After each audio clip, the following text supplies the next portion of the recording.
Well, thank you, Glenn. It's good to be here. I think this is my first time behind this microphone, but it's good to see all of you here, and I'd like to welcome those on the streaming and telephone hookup and whatnot. It's good to have you all with us. We were down in McCall for the first part of the feast, and when we were there was close to 35 people there, and they have a really nice hall there. You get to sit in leather seats, and they're big sofas and chairs are all, very cushy. Been very easy to fall asleep.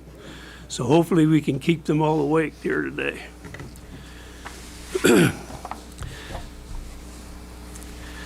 So I would like to start out with this award here. It reads, Popular Science Magazine, the best of what's new. 2000 award for home technology presented to Travis Industries for its Ember Fire burner. Now this award was presented to Travis Industries, and it was a company I worked for 15 years in research and development and was the lead on developing this product. Now, while I can look at this award and have a sense of pride for the accomplishment, all of the people involved that made it happen contributed to the development can also have pride for this accomplishment. A project like this is not one person's accomplishment, nor is it the product of one person's effort. It has testing, analyzing of test data, decisions on how to fix problems to get desired results. There are aesthetic concerns, functionality concerns, safety concerns, production concerns, and engineering concerns. They all have to fit within the scope of the project. Every one of these concerns represents the expertise of an individual who has their bias towards their own expertise. Now, research and development must consider all of these concerns in development, when their biggest concerns are to make it work within the parameters of UL and ANSI testing requirements. So in reality, there are no less than a dozen experts in their jobs that have direct input into the development of this project. The lowest man on the totem pole in this process is the technician. He sets up the test with the prototypes and takes all the test data. And in the test data, we have temperature testing and emission testing. Now, when analyzing this data, the technician can add valuable observations that will assist in determining how to get the desired results. The highest man on the totem pole is the president of the company. He gives encouragement and insists that all the different personalities work together, and that's a challenge in itself. With all those involved, there are lots of opinions, and these opinions have some logic or reasoning that they are based on. The point is, there's a lot of thinking going on throughout the whole process, coming from the top to the bottom. All of them are thinking, and it's everybody's nature to do so. The reality is that much of our thinking, without input, left to our own thoughts, is biased, distorted, partial, uninformed, or just downright prejudiced. For the development of this project to have been successful, the participants cannot be so focused on their own speculations and reasonings that they are not willing to look at the facts that the data represents. From the research and development perspective, everything must be tested against the standards, the UL and ANSI standards. No matter the idea, if it didn't pass the testing, it was a no-go. One would have to look at what made it fail the test and see if there was something that could be done to fix it so that it could pass the test. And this doesn't include changing the way one reads the standards. Although some try, the listing agency will not allow this to happen. Now, in the world of the ecclesia, Yehovah we have some of the same issues in trying to get to the truth. There are speculations about the meaning of scriptures, transmission or translation of scriptures, human reasoning about scriptures, and liberal uses of secular history that boil down to our speculations becoming fact. Much of what is written about scripture is biased, it's distorted, it's partial, it's uninformed, and downright prejudiced. Jehovah has the input we need to counter our biases and distortions. We just need to make sure that we don't add our own spin to the scripture to get the outcome that we want. In this study, titled Dating the Crucifixion, I hope that I can present the data in an unbiased manner and without making statements that aren't fact and cannot be backed up. I also hope to point out when I delve into that realm of speculation. As was stated in the introduction on the website, this study started out to try and find out the beginning of the sabbatical cycles, because they are part of Jehovah's calendar, a repeating cycle of 7 years and 7 weeks of years as described in Leviticus 25. Now, in the calendar debate, people express the desire to use the calendar that Christ used. Now, that's fair enough, but how are we to know what it is? Is there enough historical data to show us what this might be? The fact of the matter is that the historical data seems to be biased and points to some predetermined conclusions about when Christ was crucified. There are so many calendar solutions that they all have their reasonings and speculations to make theirs the one. Scripture is relatively silent on this. But since it is possible to reconstruct the Passovers of the possible years of the crucifixion, then we should be able to nail down some of this information about the calendar that was present at the time of Christ, or at least gain some insight. First, let's turn over to Luke 3, verse 1. And we'll find some information dating the context of Luke 3. It is speaking of John the Baptist and his baptizing of Jesus. Again, that's Luke 3, verse 1. Now, in the 15th year of the reign of Tiberius Caesar, Pontius Pilate being governor of Judea, and Herod being tetrarch of Galilee, and his brother tetrarch of Iturea and of the region of Trachonitis, and Lysanias the tetrarch of Abilene. Now, in the 15th year of Tiberius Caesar's reign, now that seems like a pretty specific point in time, does it not? That narrows down to the year that Christ starts his ministry. Now all we need to know is when the 15th year of Tiberius's reign was. Well, Britannica, as well as other encyclopedias, dates Tiberius's reign as from being 14 AD to 37 AD. Therefore, the 15th year of his reign would be the year 28 AD, recognizing that 14 AD is the first year of his reign. Note also that the verse says, in the 15th year. Most scholars will date this, simply add 15 to 14 and come up with 29 AD. But this method does not account for the 14 AD being the first year of his reign.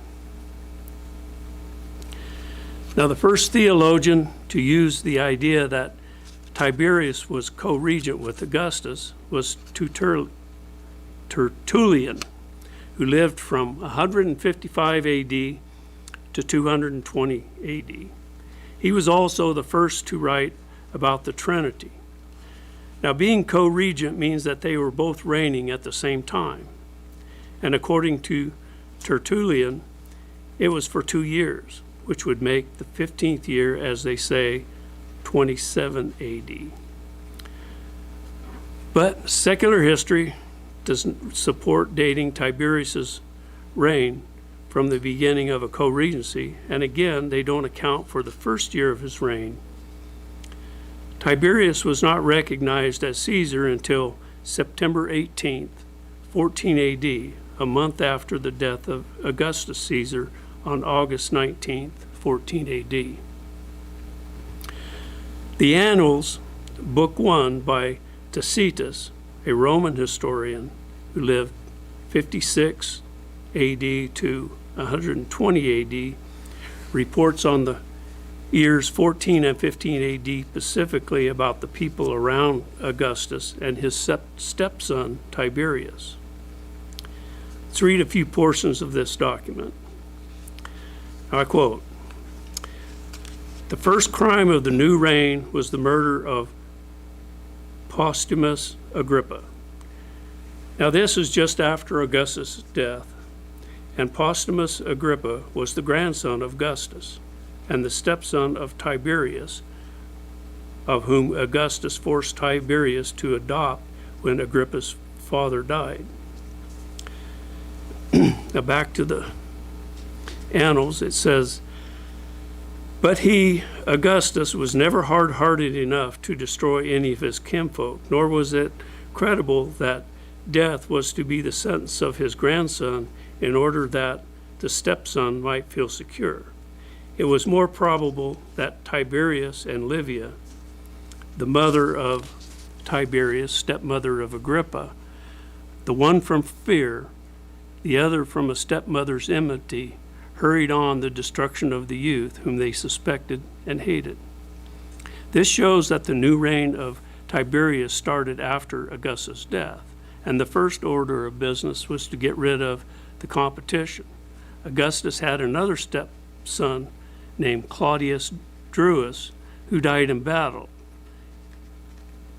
And this stepson had a son named Germanicus, who had more legions and army at his disposal than did Tiberius.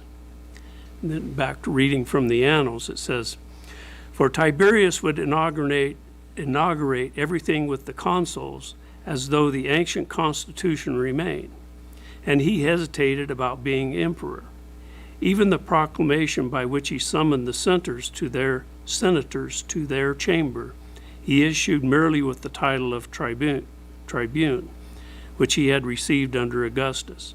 His chief motive was fear that Germanicus, who had at his disposal many legions and vast auxiliary forces of the allies, and such wonderful popularity, might prefer the possession to the expectation of empire.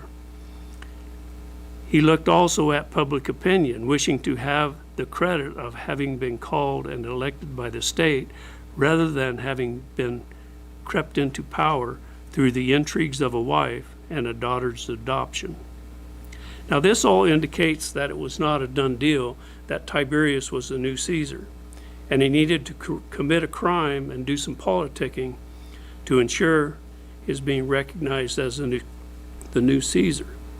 There's much more in the Annals that address this politicking with the Senate, but it all indicates that there was no co-regency recognized by anyone in the Roman Empire and the Roman Senate before the Senate recognized September 18th, 14 AD as the beginning of his reign.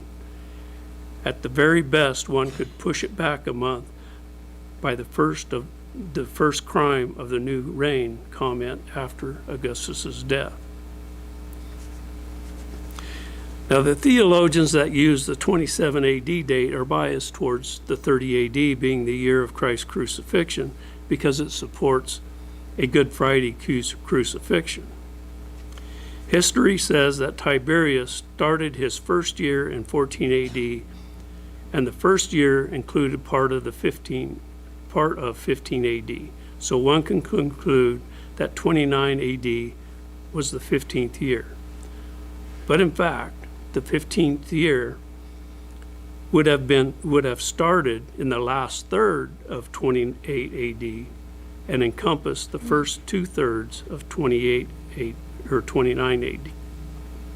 Now let's look at the handout titled timeline 12 BC through 34 BC. And for those that are viewing the video, it will appear on the screen.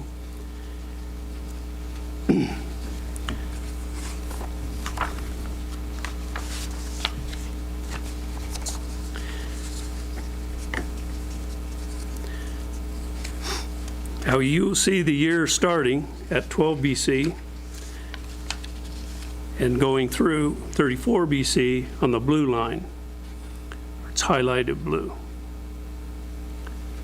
And just under that line highlighted in green are the first 15 years of Tiberius Caesar's reign. You will notice that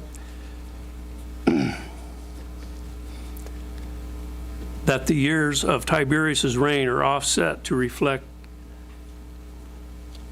that the first 15th years of his reign started in the last third of 14 AD. So if you line up the first year with 14, you'll see it begins just before the end of the 14th year. The yellow highlighted line just under Tiberius's reign shows the beginning of the ministry of Christ, starting in the first third of Tiberius's reign in 28 AD. This block of time of 4 months includes the baptism, the temptation, and the beginning of his ministry. Now, in searching the scriptures, the Gospel of John is the only one that refers to the feast in his gospel.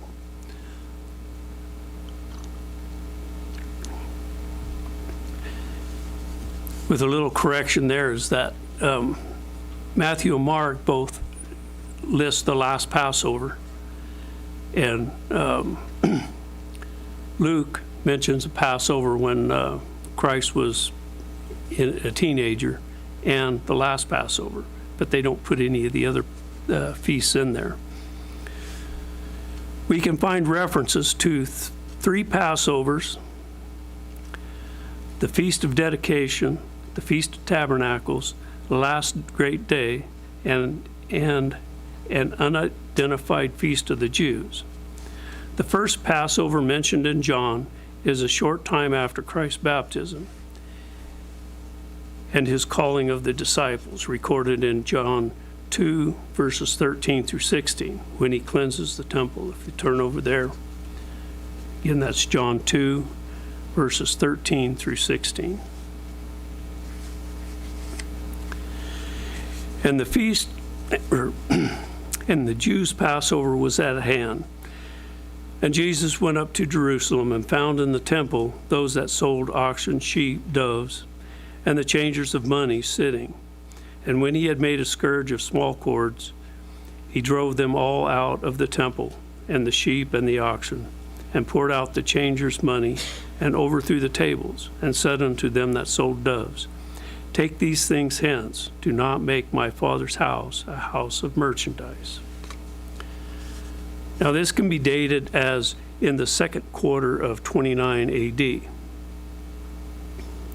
And it's indicated by on the timeline by the orange line.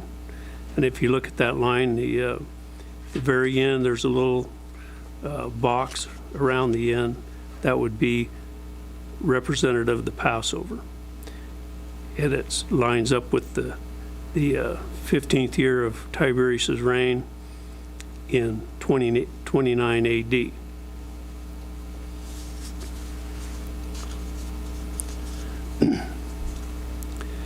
The next scripture, John 5:1, is considered by some to have been a Passover. It reads, After this there was a feast of the Jews, and Jesus went up to Jerusalem. The problem with making this a Passover is that it does not say Passover. Why would it not be identified as Passover when John mentions 3 Passovers? It is speculated by the different commentaries to be any one of the festivals of Jehovah, including the Feast of Dedication, also known as Hanukkah, and the Feast of Purim. All have their reason based on John 4, verse 35. If you want to turn over to John 4 and verse 35.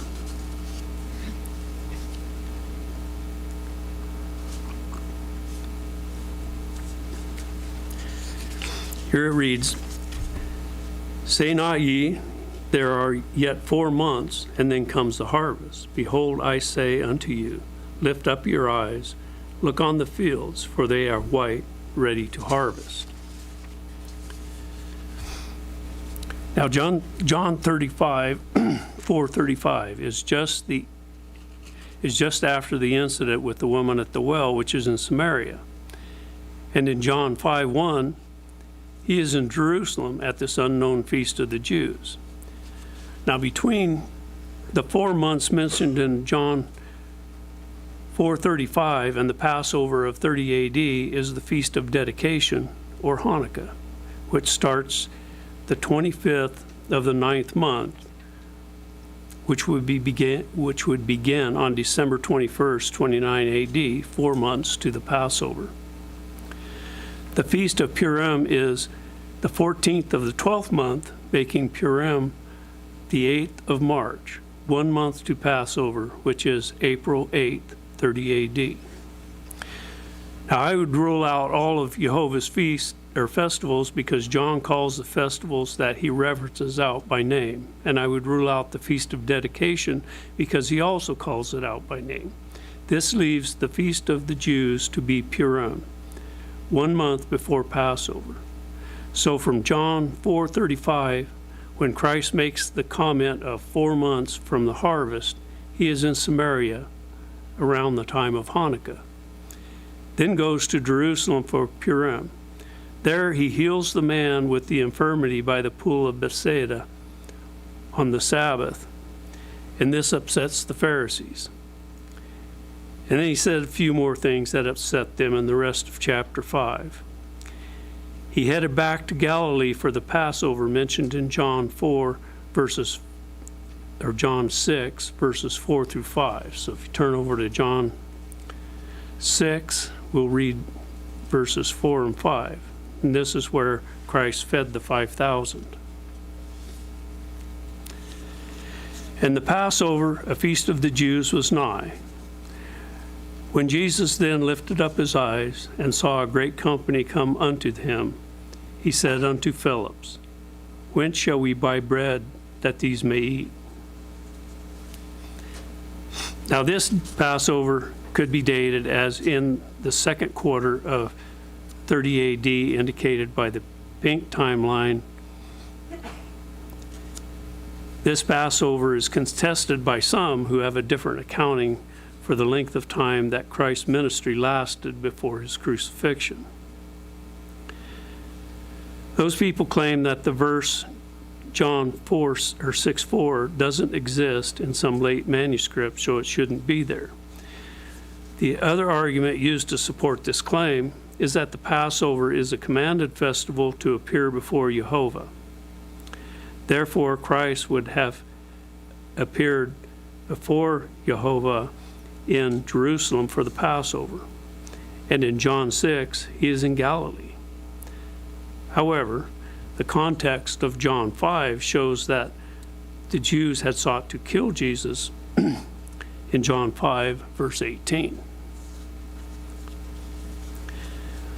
John 5:18 reads, Therefore the Jews sought the more to kill him because he had broken the Sabbath, but said also that God was his Father, making himself equal with God.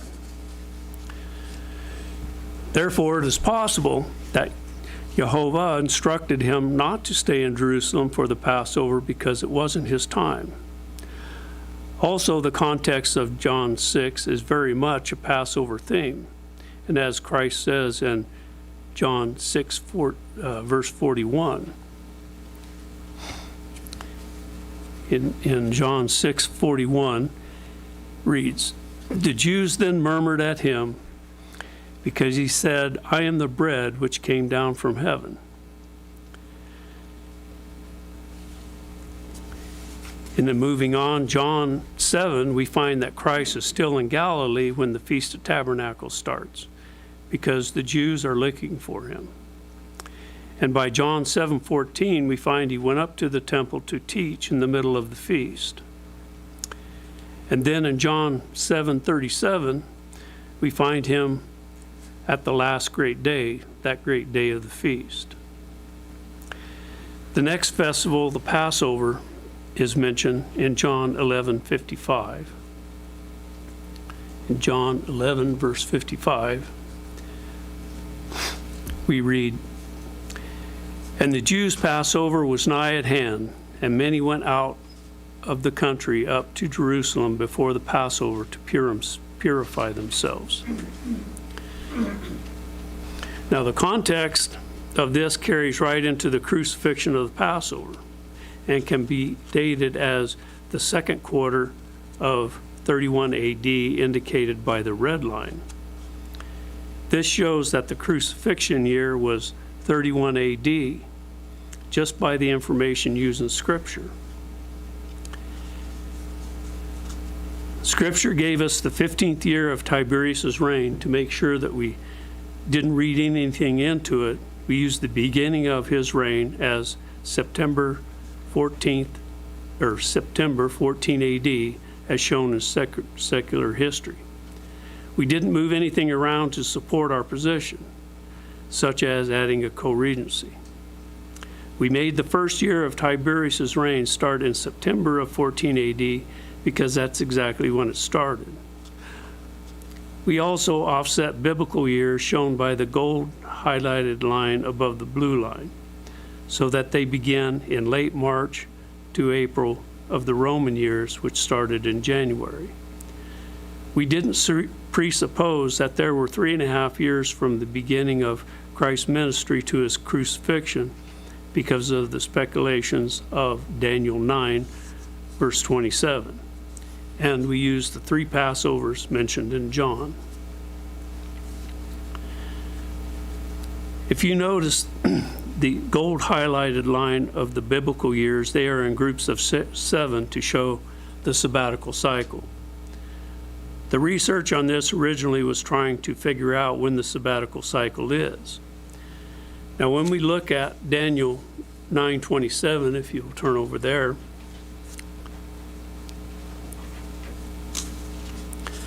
Daniel 9:27. Probably read this many times.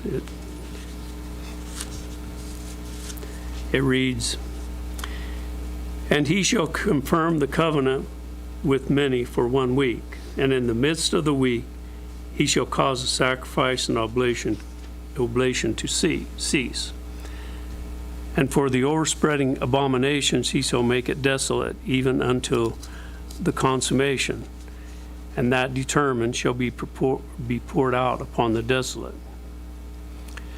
The common speculation is that the confirmation of the covenant is 7 years, and the midst of the week represents 3.5 years from the beginning of the week of years to the crucifixion.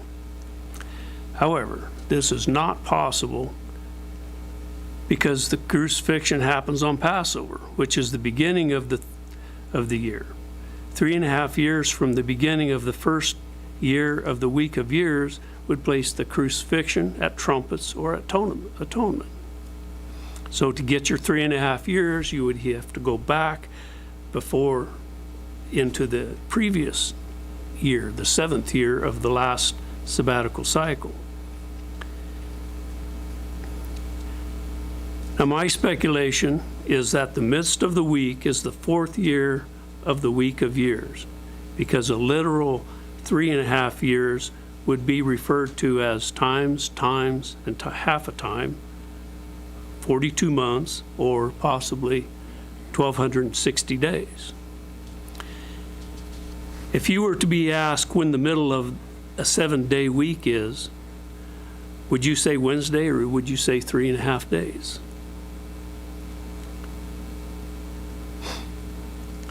As you can see on the biblical timeline, or the biblical years line, the midweek as the 4th year of the week, lining up with the crucifixion Passover of the red highlighted line, and the beginning of Christ's ministry, the yellow line, falling in the first year of the week of years.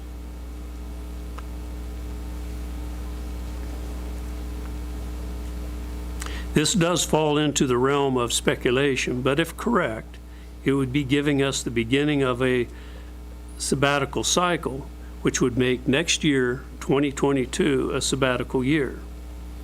It's interesting that the purpose of this study, while it didn't conclusively confirm the sabbatical cycle, it did provide some confirmation that 31 AD, a long-held belief in the COGs, is the probable year of the crucifixion. Now, looking back at Luke 3, verse 1, we find another character mentioned as the governor of Judea, who is Pontius Pilate. There's no need to turn there, but he held that position from 26 AD to 36 AD, which the 15th year of Tiberius's reign also falls within. So we will reconstruct these years of the Passover season to see which years that it would be possible for the Messiah's crucifixion. Now, first we must recognize the 3 days and 3 nights in the grave as stated in Matthew 12, verse 40.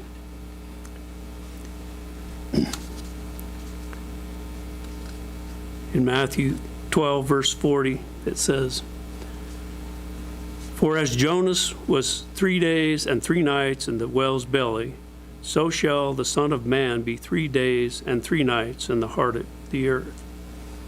In order for there to be 3 days and 3 nights in the grave, the Messiah's crucifixion would have to be on a Wednesday.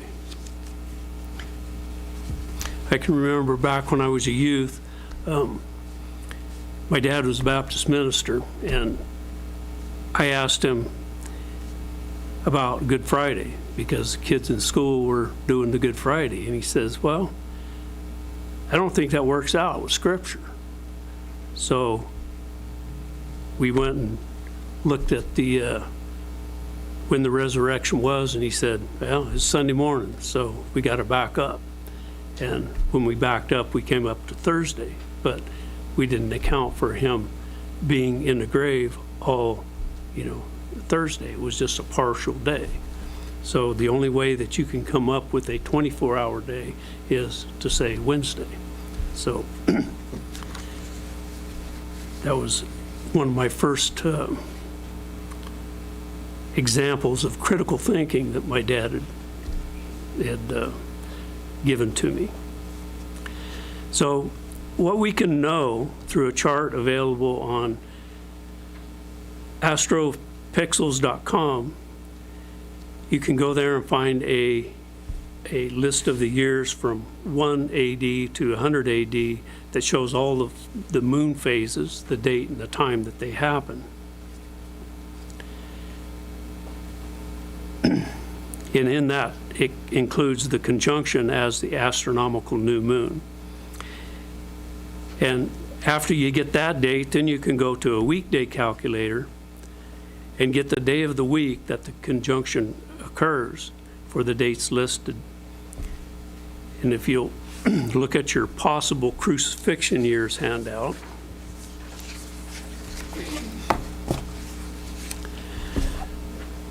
you can go over to the column. If you look at the top headings, one right almost in the center says evening of the first visible crescent. You'll see there's a astronomical new moon, aka conjunction, and you derive that those dates from that. But if you look at the evening of the first visible crescent, you'll see another column below that that says possible, probable, probable, possible. Now what those are about is trying to be fair with, looking at your at these times and say, well, maybe you could see it that time, but it's more likely that you would see it that time, this time. Okay, so if you'll go over to the next handout, it says sighting of the new moon comparison.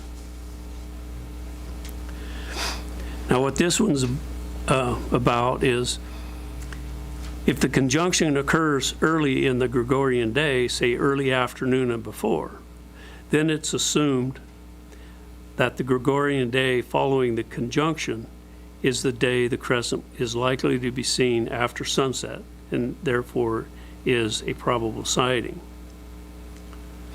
The first example is from the 6th month to the beginning of the 7th month of this year, labeled conjunction early in the day, actual date and time from Jerusalem 2021.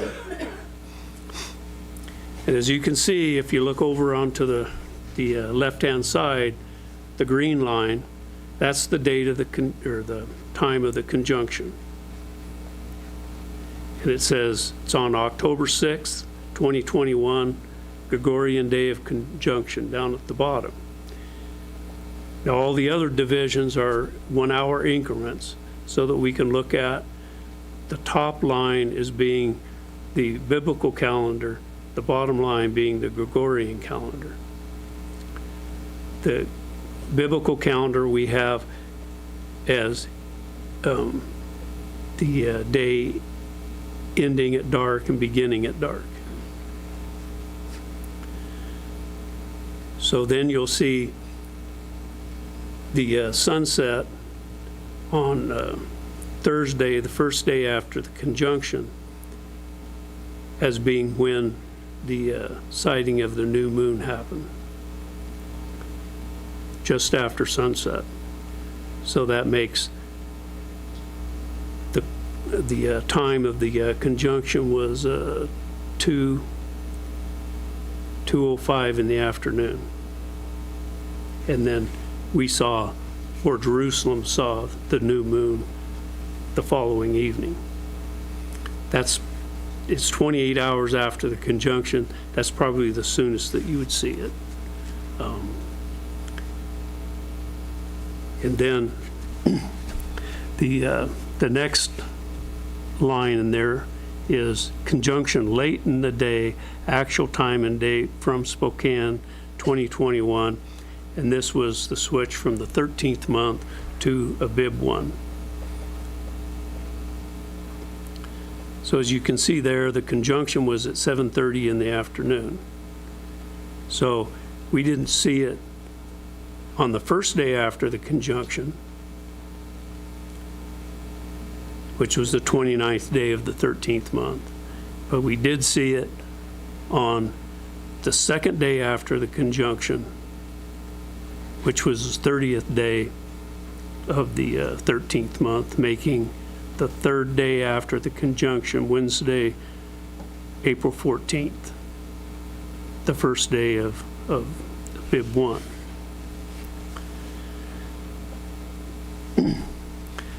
So basically, anything that falls out of this parameters of this sighting of the new moon comparison is considered a possible, and everything that fits within the parameters of this sighting of the new moon comparison is a probable sighting. So if you want to go back to the possible years for the crucifixion layout.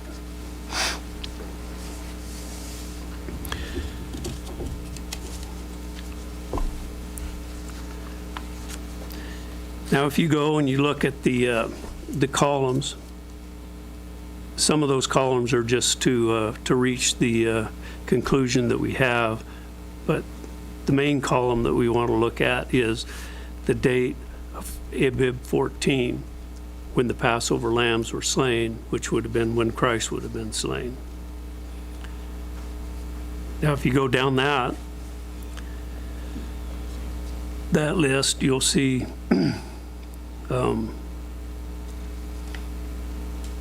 well, let me go back up a bit.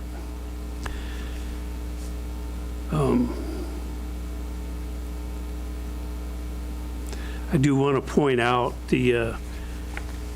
just after the first column, you see 26 AD down through 36 AD.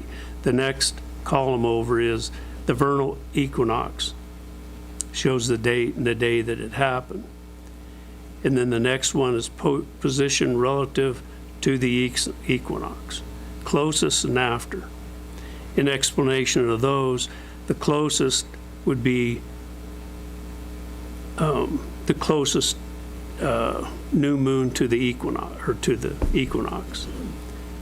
And then the one after would be the new moon after the equinox, which is what most of us here are doing. So I just wanted to clarify that, because that kind of plays into the rest of the deal. And then the astronomical new moon, the aka conjunction, is Jerusalem time, because that's where the crucifixion happened. We're not using Spokane time. I want to make that perfectly clear that it is Jerusalem time. So Jerusalem is 10 hours ahead of us here. So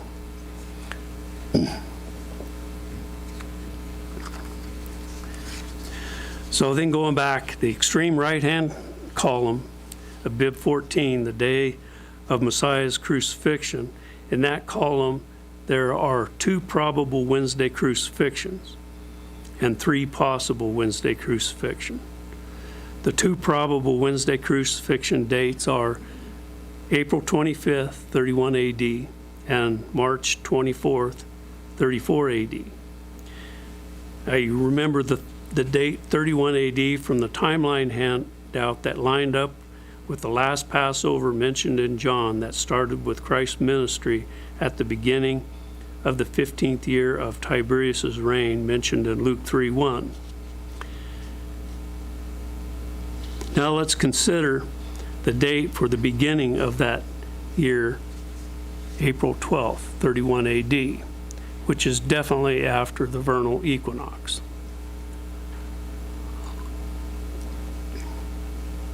We began our year this year on April 14th. And those that use the Jewish calendar, rabbinical/rabbinical calendar, started their new year on March 14th. And some of our brethren started their new year on March 15th, which would be the first new moon closest to the equinox, and also the first new moon after the Bib Barley for some groups, and other Bib Barley groups started their new year on February 14th. We have shown through Scripture that 31 AD crucifixion fits with the 15th year of Tiberius' reign and lines up with the Wednesday crucifixion based on the possible years of crucifixion handout, showing all the years that Pontius Pilate was the governor of Judea. The next available date on the handout has 34 AD as the Wednesday crucifixion, but this can't fit with Tiberius' 15th year. The only other possible crucifixion Wednesdays are in 28 AD, which is the beginning of the 15th year of Tiberius' reign, when Christ was starting his ministry. So we are back to 31 AD being the only year that our Messiah could have been crucified on a Wednesday on April 25th. And there are only 2 days that separate how we keep Passover this year, or we kept Passover this year, as to how it was during the days our Messiah, based on the year of his crucifixion. If we look at the new moon for the 7th month of 31 AD, it would have a probable sighting of October 6th, making trumpets October 7th. And we celebrated trumpets on October 8th, making us just 1 day later than in the year that the Messiah was crucified. Can we say definitively that this calendar that we are keeping is the one that was kept during Christ's time on earth? We can say definitively that the new moon closest to the equinox is not, because the latest new moon would have to be on April 3rd or 4th, which it is not in 31 AD.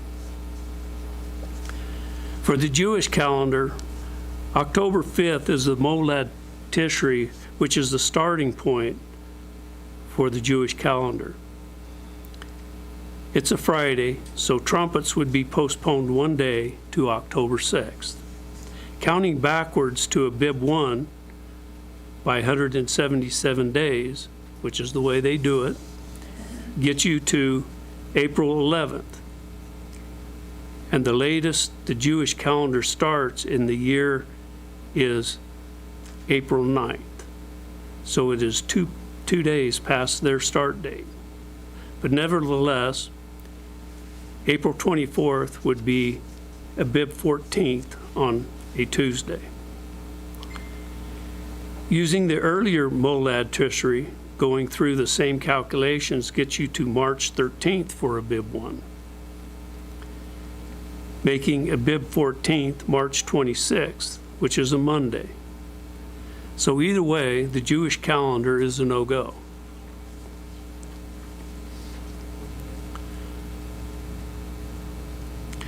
Now for the Bib Barley calendar, the Bib Barley would have to have been seen after March 12th, which would make their start of the year the same as the new moon after the equinox calendar. While this is certainly possible, one would have to reconsider how they view the wave sheaf offering as opposed to the omer of the first fruits offering, because there are still 45 to 52 days before that offering takes place. It is certain that the harvest would be completely done in time for the omer to be taken to the first fruit offering the day after the Sabbath during the days of unleavened bread.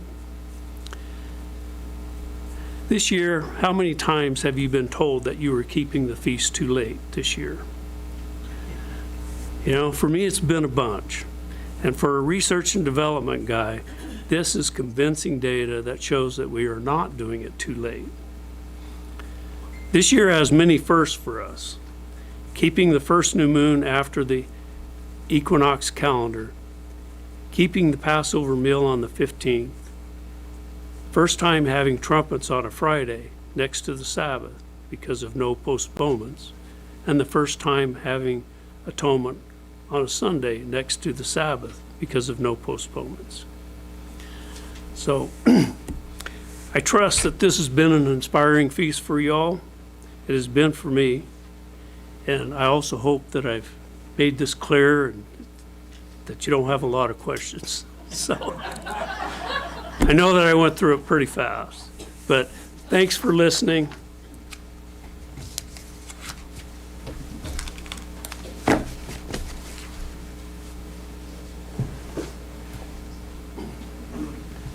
Oh, now we'll have Glenn White.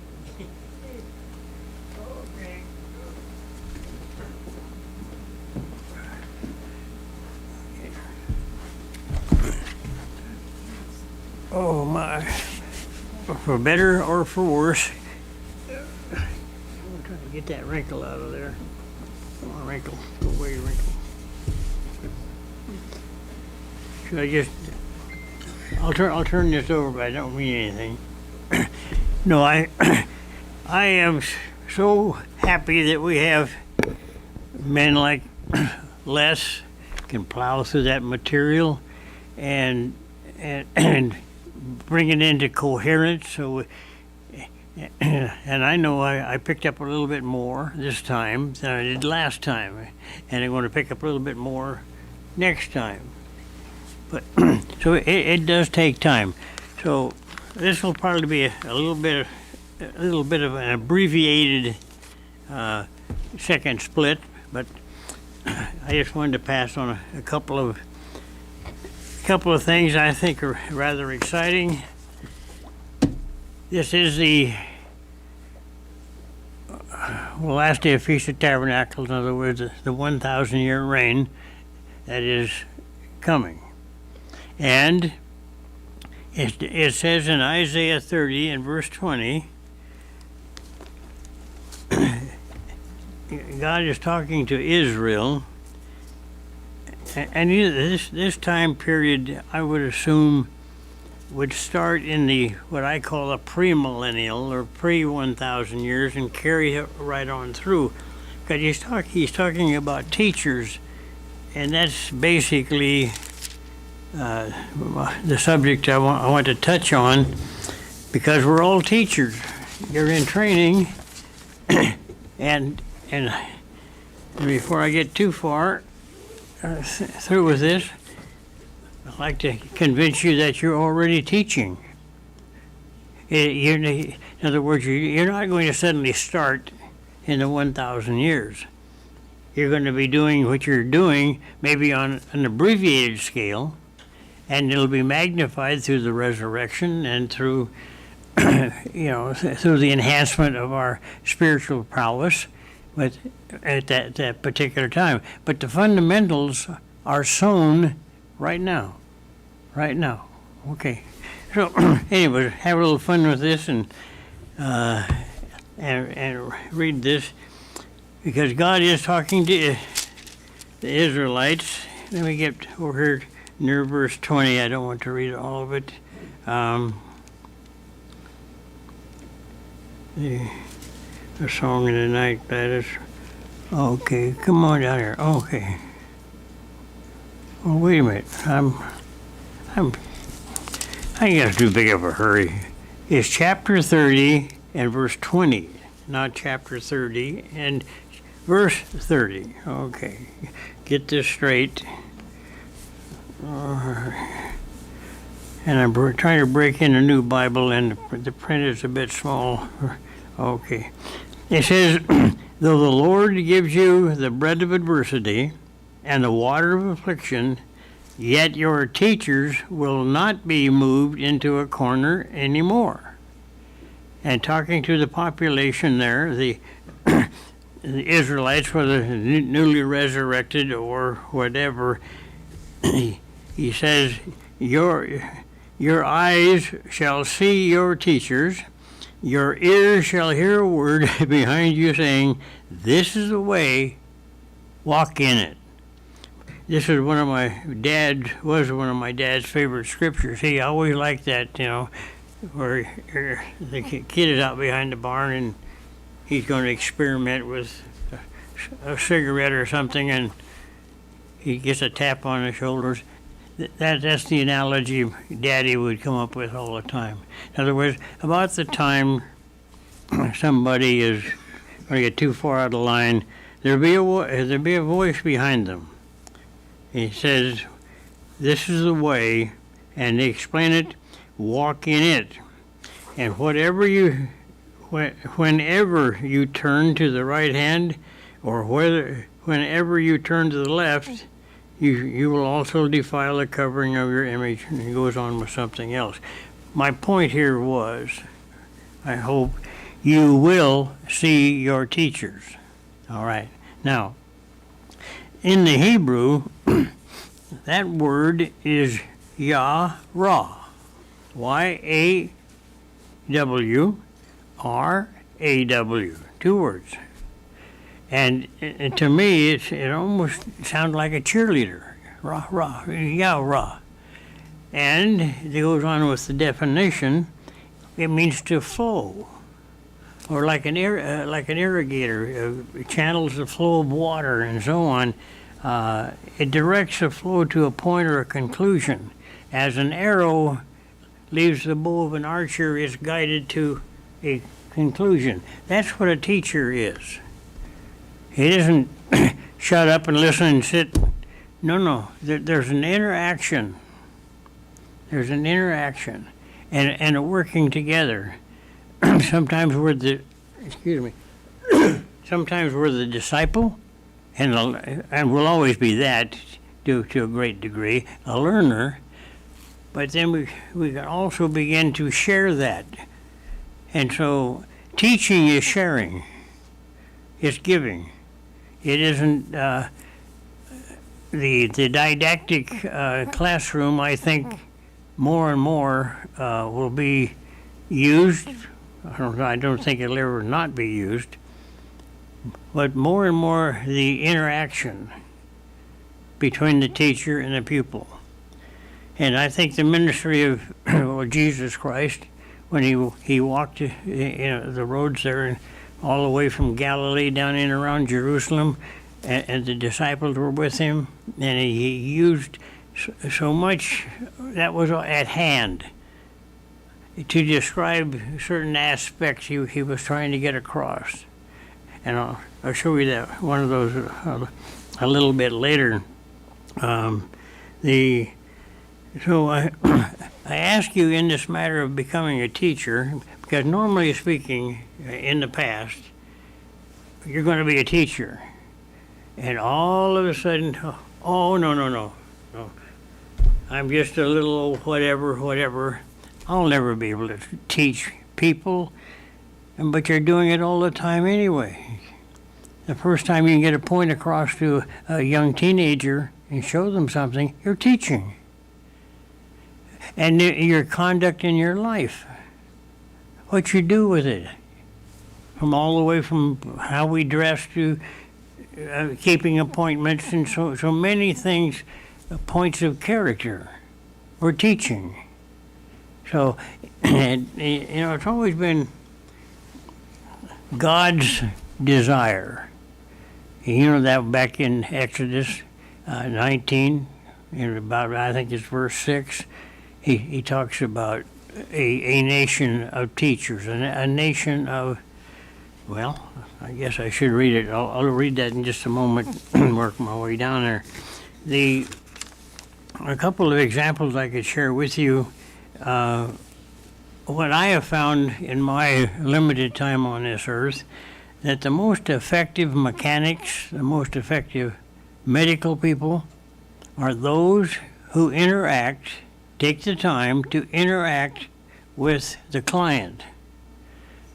A doctor that asks you, what do you think, what do you feel, is on the right, in my opinion, more on the right track instead of, oh, I see you got this symptom. He goes to the book. He probably doesn't lick his finger. Goes down the line, bang, bang, bang. This is what you got. And then he goes over here to the drug list. This is what you got. Now, the most effective people are those that become involved with their pupil or the client. And that's what I see here that's being passed on, and as a method of study and sharing. Now, what if we could open this up to interactive, which we probably should not at this point. What's the best way to retain knowledge? I mean, speaking for yourself, if I would ask you that, what would be the best way, in your opinion, to retain knowledge? Well, I'm going to say is to give it away. Now, if I'm going to give something away, am I going to lose something? All right. Now, Les King has gone over this material how many times? A jillion. Every time he goes over it and teaches someone and gives it to someone else, he's going over it one more time. You never get ahead of your instructor, because he's always he's researched it, he shared it, and every time he shares it, he goes over it one more time. Okay, and just think about that. That's an automatic built-in benefit or blessing. You know, you can't. There's some things though that do limit material. Memory banks never get really too full, but there are certain things that happen in the brain. I came up with some statistics and some write-ups that I thought were absolutely phenomenal. some time back, I was able to see a documentary where they actually were able to get into the brain of an individual and watch the information assimilation process. Okay? Now, if you have difficulty remembering something, is it because maybe you haven't used it in a while? That silly cell phone will archive or do away with apps that are not used. It puts them away. It doesn't destroy them. It just puts them on hold. Well, there's an amazing thing in the brain. Say, okay, it's a nerve, and it's passing a message on, and this is what they call a synapse. S-Y-N-A-P-S-E, okay? Now, in here are all these neurotransmitters, which makes the passing of the message interesting or feel good or whatever. That's your dopamines and all that kind of stuff, okay? Now, if information isn't used on a consistent basis, that synapse, and I watched it collapse. The brain will archive that for you. Now, it never totally goes away.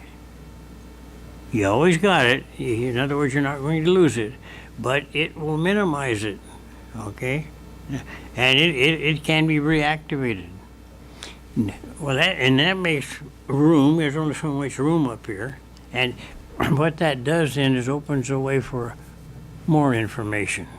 And I watched, with new information, I actually watched the brain form those synapses. It's amazing. I mean, well, God made it that way. So here's a little more information on the brain. Okay, we can have a little fun with this. 2% of our body weight is right up here between our ears. About 2% of your body weight is the weight of your brain. People ask, well, how heavy is your brain? Okay? Well, for most of us, it's about 2.8 pounds. For some of us that are bigger, it's 3 pounds. Smaller, I guess it would go smaller. Now, the interesting thing is, if you take that roughly 3-pound brain, wring it out like you do with a towel, you wring all the water out of it, guess how much it weighs? About 9 ounces. Okay, now, there's some amazing things that God put into our minds or into our brains. Now we're talking about the physical aspect of it. If you take in 2,000 calories a day, the brain is going to say, give me 400 of it, 20%. It also takes in and utilizes 20% of the oxygen that you take into your body. Okay, now every minute of every day, about 1 liter or 1 quart of blood circulates through the brain. Okay, now there's about 100,000 miles of blood vessels in the body, right? You knew that. 400 miles of that's in the brain. So it's pretty valuable, and so I have my doubts whether people ought to be playing football, banging their heads around, and all these concussions and whatnot. But then that's my thing. Now, I don't know whether you've done this, but I think every boy has done this. had oil in the bottom of a jug and had water in there. Water and oil don't mix, do they? If you put them in the same container, there'll be a big lump of oil, and there'll be a lump of, it'll be water. And you have to shake it and shake it and shake it to get that to emulsify. or go together, and you set it down, turn around and come back, it's separating it again. Now, in our brains, 25%, 1/4 of all the good cholesterol, that's your amino acids and all that good stuff. The good fatty acids, not the stuff you get through McDonald's and that's been burnt and fried and what's the term there? When those fats turn hard, you can't digest them. Anyway, in our brain, 25% of all the good cholesterol in your body is up here. Now, amazingly enough, and yet it is 73% water. My brain is 73% water, and if you accept these figures or these notes, so is yours. So here is oil and water working together. And why, have you ever asked the question, why are we so much water? The human being is just composed of huge amounts of water. Water is a perfect conductor of electrical impulses, of frequencies, and this kind of a thing. So that's what you're working with. So anyways, for what it's worth, or whatever, and I wanted to kind of hurry through this, but in a couple of points I'd like to pass on because I'm trying to condense this. In 1 Corinthians 14, and verse 26,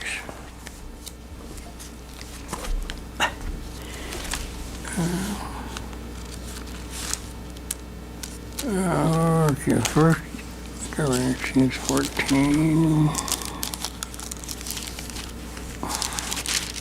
and verse 26.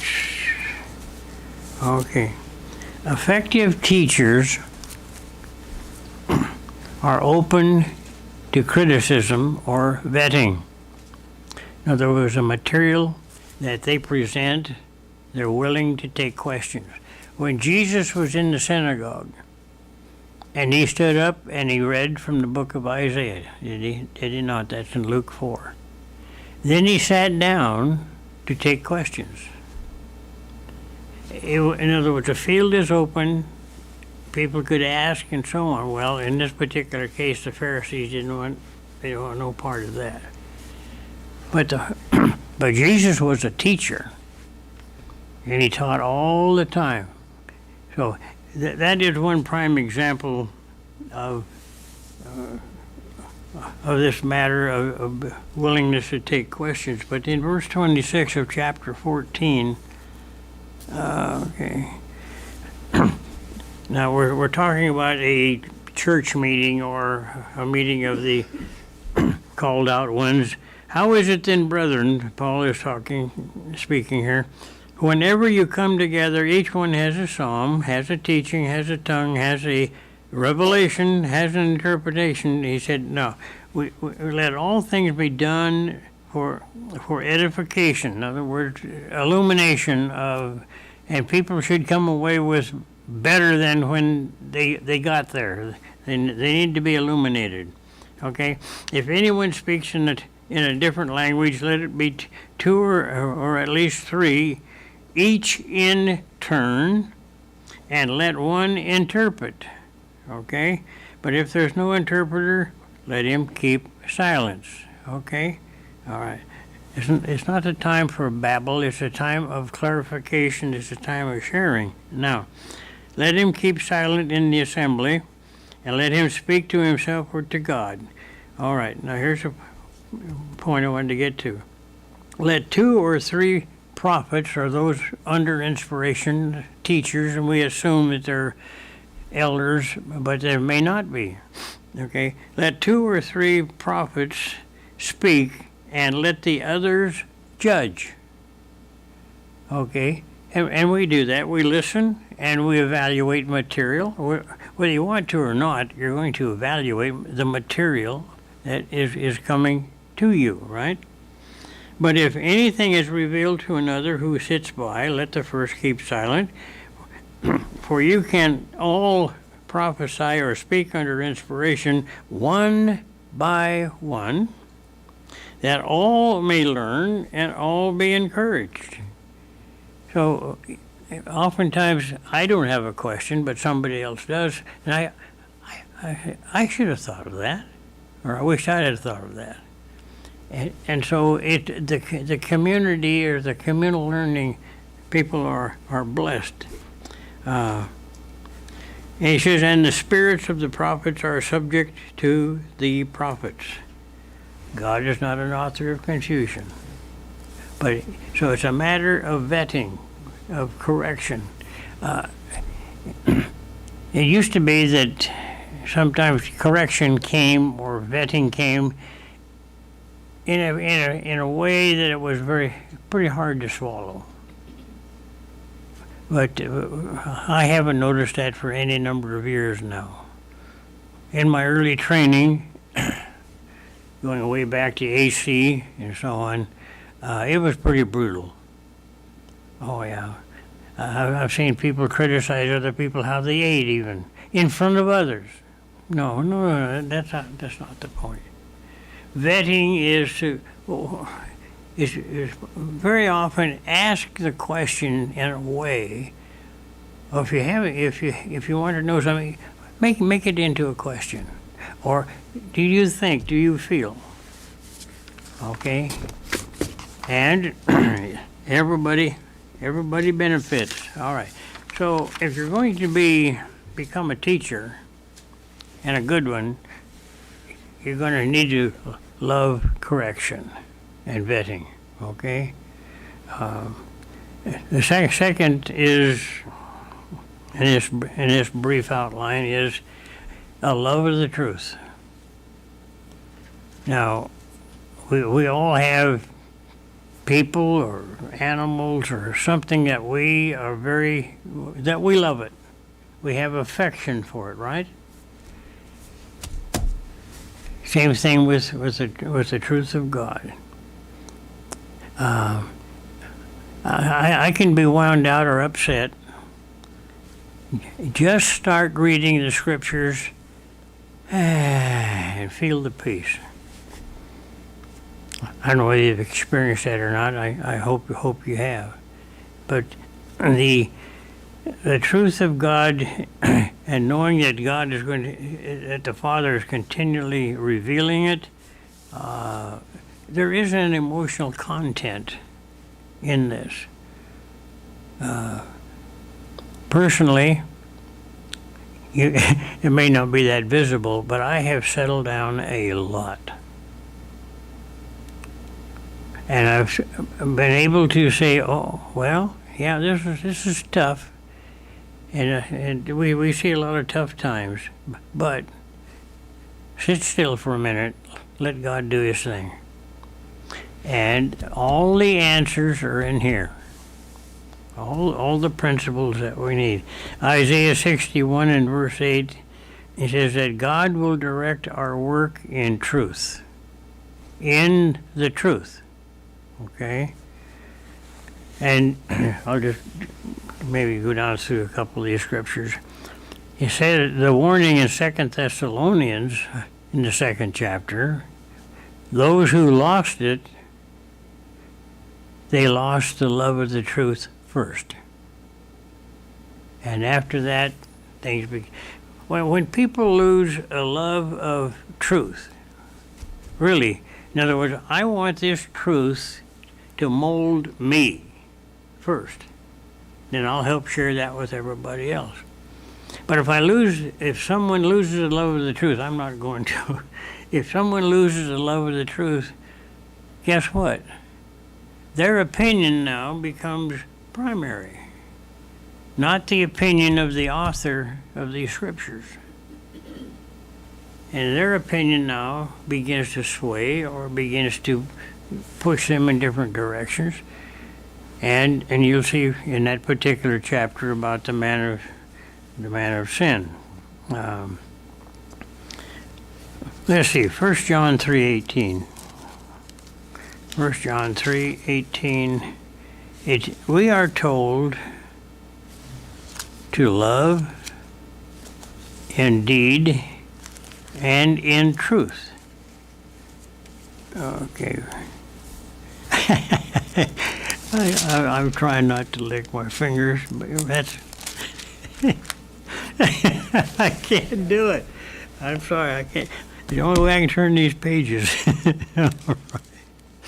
Oh. Okay. My little children, let us not love in word or in tongue, but in deed and in truth.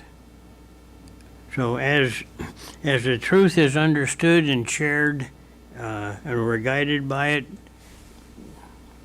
and those are the things that we do. And you know, maybe I'm getting too far afield here, but when somebody does this, they're a safe person to be around. Someone who lets God motivate and they're trying to emulate and their conduct changes, they're safe. Even though you might have some abrasive moments, they're still safe. I think Proverbs covers that one. You know, that there's a friend that's closer than a brother, and he cares about you. Okay, well, all right.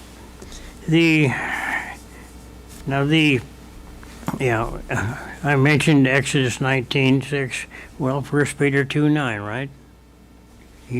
But we've been over these scriptures so many times. You are a chosen generation.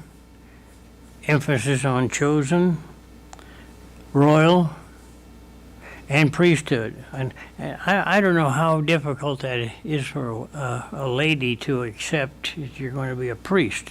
I don't know. I've never been a lady, so I have to take your word for it. But I think that's where the most objection has come about being a teacher. You can't see yourself up in front of a group or doing this or doing that.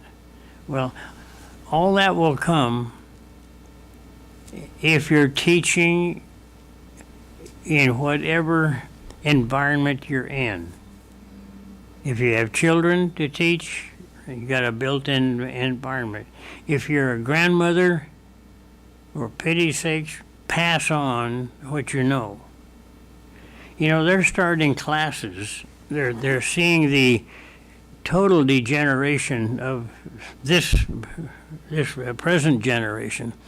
And they're starting classes over in Hamilton and other areas over there, and trying to teach young girls in their teenage how to can, how to prepare food, and even when you go afield, you'd be surprised how many women now are in big game hunting, meat processing, and this kind of a thing. Oh yeah, that's a difficult place to go to clean out an animal and so on. But after you get it, how do you keep it? And there's so many things to be taught, all right? And the principles back of that I feel are always contained in the Bible. So Deuteronomy 6, I mentioned children. And one of the most beautiful things to me is to see children that have been taught, and they are accepting the teaching, and it's changing their lives. They're respectful. They're not intimidated. Well, there's just a lot of examples of what was. When I see children that are not afraid to, if I start talking to them, they'll pay attention and they will share the conversation, depending upon how they've been schooled and the interaction with the adults or the parents, the teachers at home. And it's a beautiful thing. I tell you what, you remember that program they had? Well, some of you don't. You're too young. You're only 60, 70 years old. But they had this program in Pasadena, in Hollywood. Children say the darndest things. Remember that one? But because if they're asked, they're in a different environment, oftentimes the child will tell you exactly what's on his mind. Okay. But if that energy can be channeled and developed, it's a beautiful thing. Okay. So, let me see here. I was going to Deuteronomy 6 and verse 4. Hear, O Israel, the Yahovah,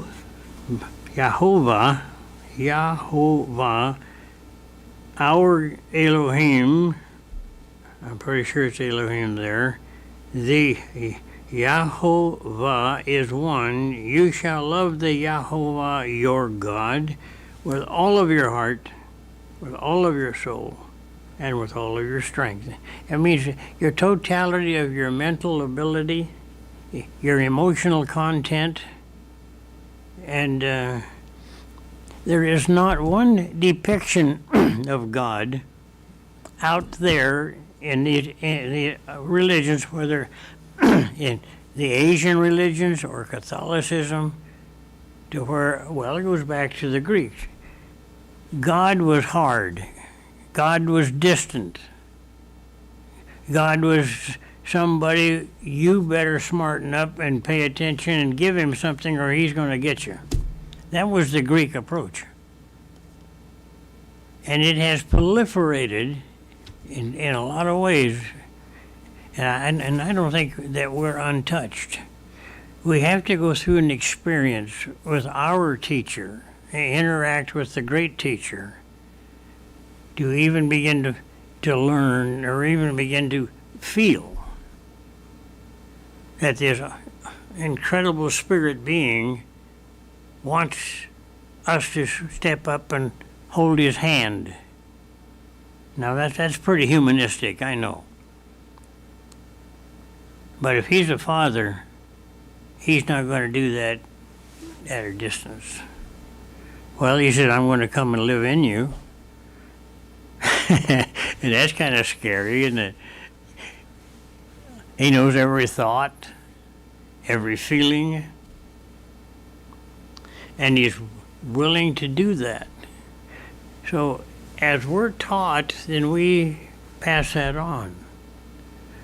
We're disciples and we disperse or teach as well. Okay? I'm repeating myself, I'm sure. Okay? And these words in verse 6, there's these words which I command you today shall be in your heart, in your emotion, not just in the left side of your brain, if that left side is more mechanical. These words which I command you shall be in your heart. You shall teach them diligently to your children, and shall talk of them. And if you take a look at this, for a long time, I was with some families. They'd haul the kids in and line them up. Sit, sit, sit. In other words, what they did in their front room was a reincarnation of what we did in church. Sit, shut up. Daddy had the Bible and he read it. It doesn't say that. At least that's the implication I get. He says, you shall teach them diligently to your children, and you shall talk of them when you sit in your house, when you walk by the way, when you lie down, and when you rise up.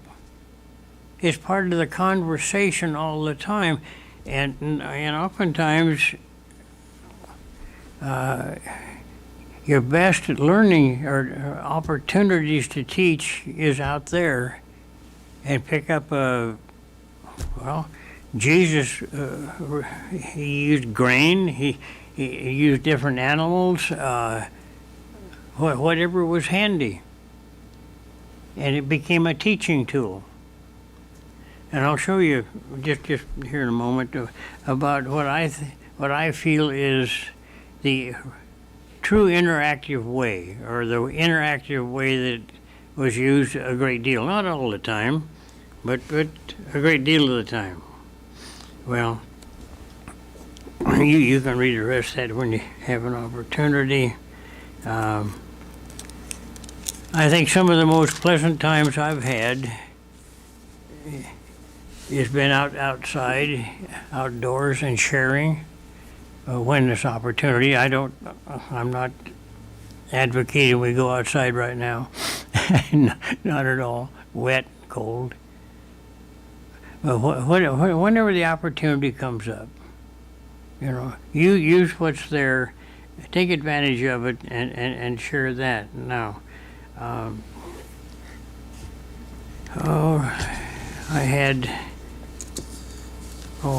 know now. I think I have just,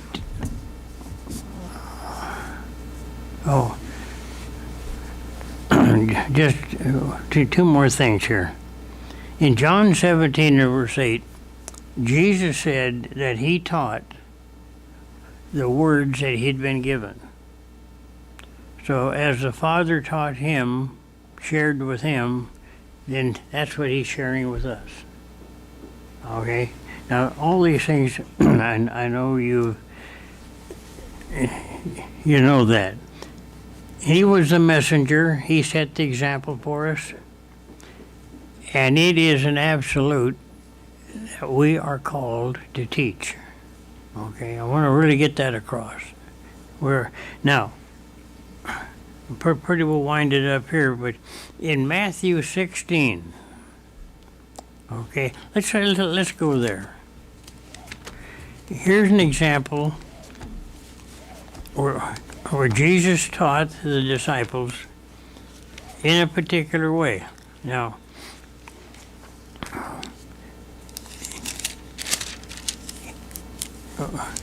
with the disciples, he led into the question, and he began to get their opinion. Now, okay. And another big blessing that I find here that I found seriously lacking many years ago. When a minister got up and he began to talk about a certain situation and got you to commit to a yes or no answer, it was a trap. And it didn't take long. I know many of us quit responding to that particular teacher because he always set you up. And even though we were sitting in the audience, it was a little embarrassing. Okay. So we just shined him off. And if you've been around a little while, you know who they were. Okay? Now, but notice how Jesus approached this in chapter 6. Okay. Chapter 16 and down at about verse 16. Okay?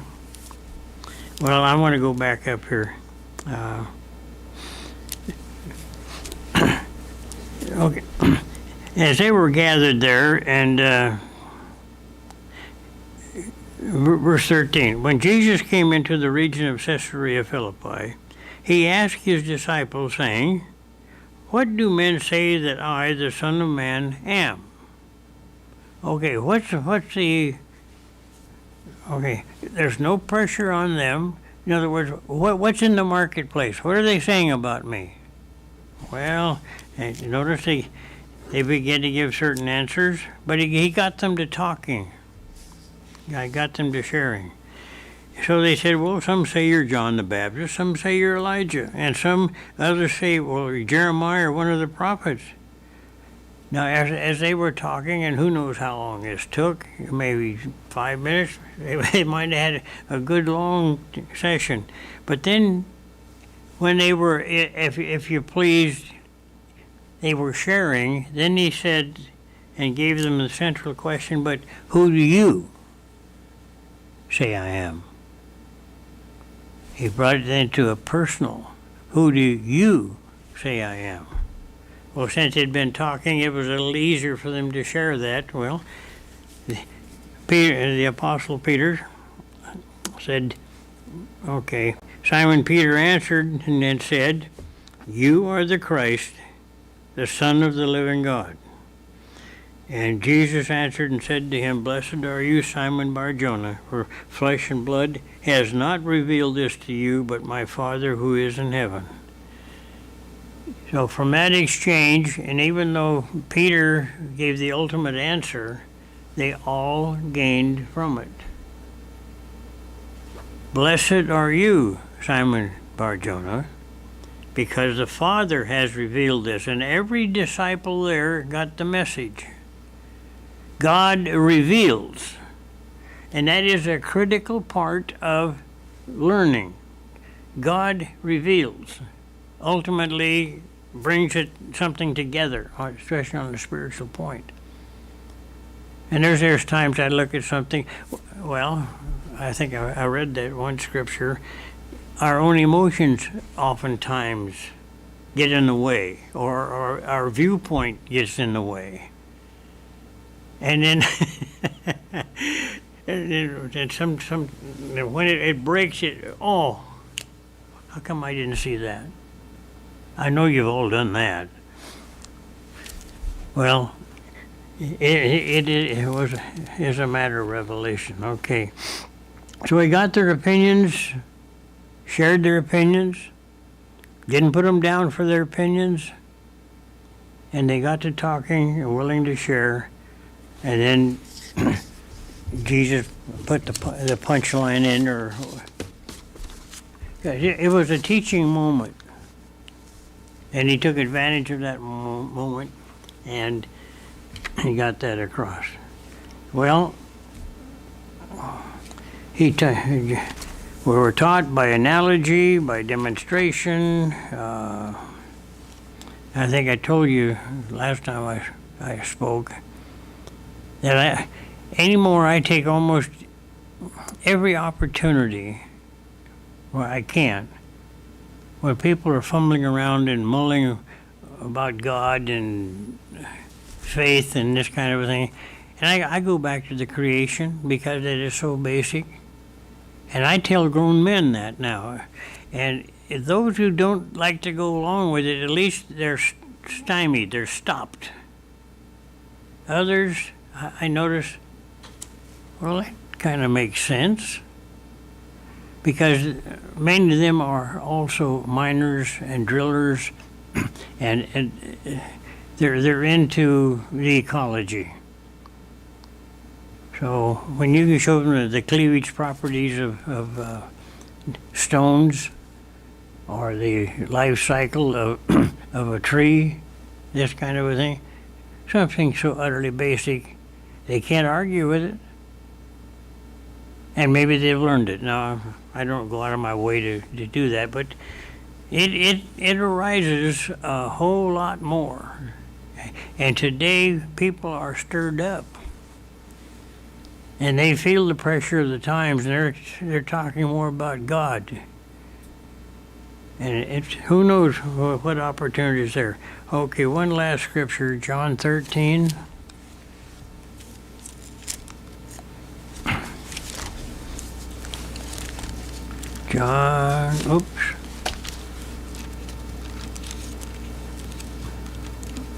John 13. Now this will ensure you grow into your status as a teacher, and that you will maintain this status. John 13, and okay.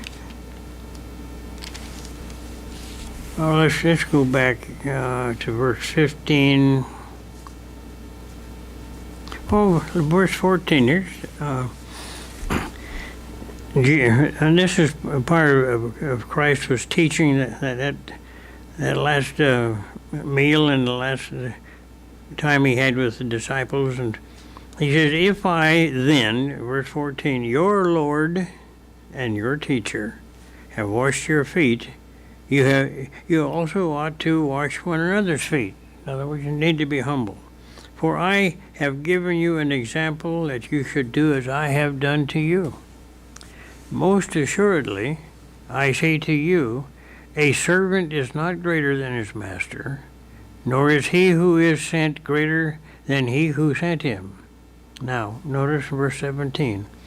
If you know these things, so whatever it applies to, the truth of God in whatever form or shape, blessed are you if you do them. So we hear and we put it into motion, into action, and we get all those connections over and over and over again. So to me, that will assure that you will grow into your status as a teacher, because we're all destined to become teachers, one way or the other. Okay, and I just want to be there with all of you. Okay. I was going to say something, but Kitty grinned, and I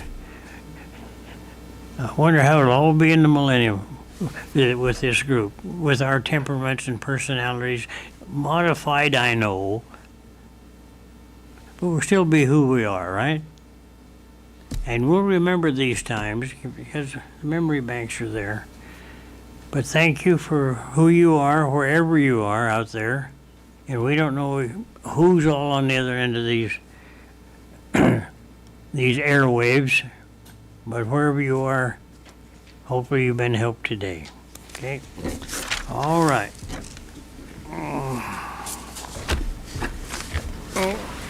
I'll be right back. Got to get a songbook.